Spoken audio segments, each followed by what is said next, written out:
Hər vaxtınız xeyir olsun, əziz qonaqlar, əziz Sansiti Naftalın müştəriləri və qonaqları. Bugün mən sizə bütün bu sanatoriya ilə bağlı nə məlumatlar var, nəyə müalicə edirik, hansı şəraitlər var, qiymətlər və s. məlumatlar sizə verəcəm.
Elnur doktor, salam aleyküm bir daha.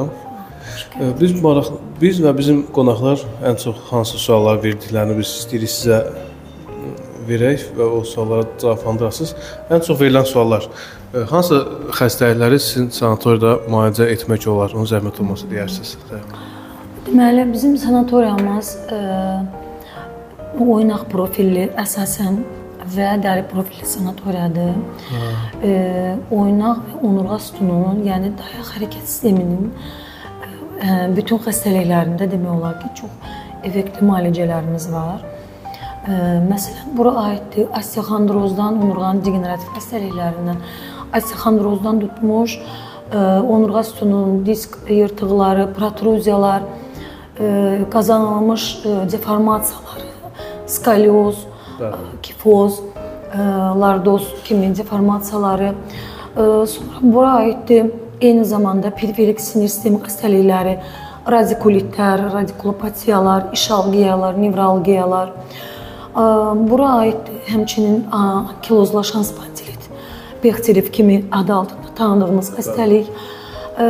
Sonra ən çox yayılmış oynaq xəstəlikləri, yenə də degenerativ oynaq xəstəlikləri, artrozlar, fətər problemləri, reumatoid artrit, reumatik ağrılar, bütün bu xəstəliklər hamısı bizim sanatoriyada çox uğurlu şəkildə müalicə olunur. Bazis terapiya kimi istifadə edirik. Yəni əsas biz müalicə kompleksinin tərkibində naftalan müalicə proseduru kimi verilir. Bu prosedur həm vanna şəklində verilir, hansı ki nativ quyudan çıxan naftalan nefti ilə aparılır prosedur və əgər qonaqlarda hansısa bir yanaşı bir xəstəlik və yaxud da əks göstəriş varsa, biz bu zaman təmizlənmiş qatransız naftalan yağından istifadə edirik. Doktor, bəs dəri xəstəliklərindən nümunə çəkə bilərsiniz? Hansı xəstəlikləri ən çox siz? Bəli, dəri xəstəlikləri də çox gözəl müalicə olunur sanatoriyamızda. Dəri xəstəliklərindən ən çox uğurlu müalicə psoriazda, ekzemada, atopik dermatitdə, neurodermitlərdə çox uğurla müalicə aparırıq. Bəs neçə gün gəlməkləri məsləhət görürsünüz? Yoxsa o xəstədən asılıdır? Deməli, xəstəliyin əlbəttə ki, nozoloji deməli formalardan və xəstənin fərdi vəziyyətindən asılı olaraq naftalan müalicəsinin 10-14-21 günlük deməli aralıqda müalicə kurslarını keçmək məsləhət görülür. Çox sağ olun, doktor. İndi aşağıda bu videonun altında biz qeyd edəcəyik ki, nə qiymətə daxildir, nə daxil deyil. Bir də hansı nə məlumat istəyirdi sizdən bilək. Hansı aparatlar sizdə var? Yəni fizio aparatlar mı deyim, ya başqa aparatları bizə saya bilərsinizmi? Yəni o da maraqlandırır. Bəli. Təbii ki, naftalan müalicəsini biz tək vermirik. Naftalan müalicəsi kompleks müalicənin içində əsas prosedur kimi getsə də, biz köməkçi prosedurlardan həmişə istifadə edirik və sanatoriyamızda fizioterapiya cihazlarından bütün elektroterapiya, maqnitoterapiya, lazer terapiya, işıqla müalicə, bundan savayı müxtəlif növ masajlar, manual terapiya seansları, onurğanın dartqı prosedurları, zərbə dalğa terapiyası, karboksiterapiya, karbon qazlı iynələr, iğla terapiya, reflekso iğla terapiya, bildiyimiz deməli ənənəvi reflekso iğla terapiya kimi prosedurlar da biz veririk və bununla yanaşı spesifik müalicələr də var. Uroloji bölümə aid, ginekoloji bölümə aid xəstələrin, qonaqlarımızın şikayətinə və hazırki vəziyyətinə uyğun olaraq ixtisas həkimləri tərəfindən müayinə zamanı lazım görülən, lazım bilinən prosedurları da təyini mümkündür. Çox sağ olun, doktor. Bir də axırıncı sual verim sizə. Hansı həkimlər sizin sanatoriyada var? Yəni qonaqlar maraqlandırır. Hansı peşəkar həkimlər sizdə var? Onu da deyəcəm. Otelimizdə deməli check-up qonaqlar check-up müayinə keçirlər və o müayinə içərisində qanın analizləri, UZI müayinəsi tamam domen, uroloqun, ginekoloqun müayinəsi və deməli eyni zamanda terapevt həkimlərin, kardioloqun və terapevt həkimlərin müayinələri keçirilir.